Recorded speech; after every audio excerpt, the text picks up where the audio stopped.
কিছুক্ষণ পরে final match শুরু হবে। একটু ওয়ার্ম আপ, গা ঘামিয়ে নিচ্ছে।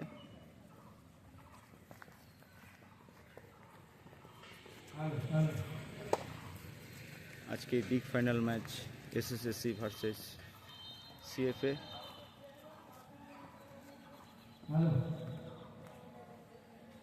এইমাত্র আমাদের সেকেন্ড সেমিফাইনাল খেলা শেষ হয়ে গেল। সেকেন্ড সেমিফাইনাল খেলা এক গোলে জয়লাভ করলো।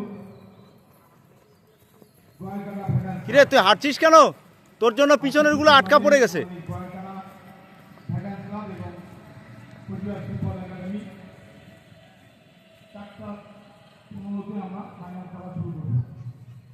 এখন আমাদের আন্ডার 17 ফাইনাল খেলা অনুষ্ঠিত হবে কোচবিহার ফুটবল একাডেমি এবং কাপ্তিবাড়ি এসে দুই টিমের ক্যাপ্টেন এবং ম্যানেজার উদ্দেশ্য করছে আপনারা মাঠে প্রবেশ করবেন। এই খেলা ম্যাচ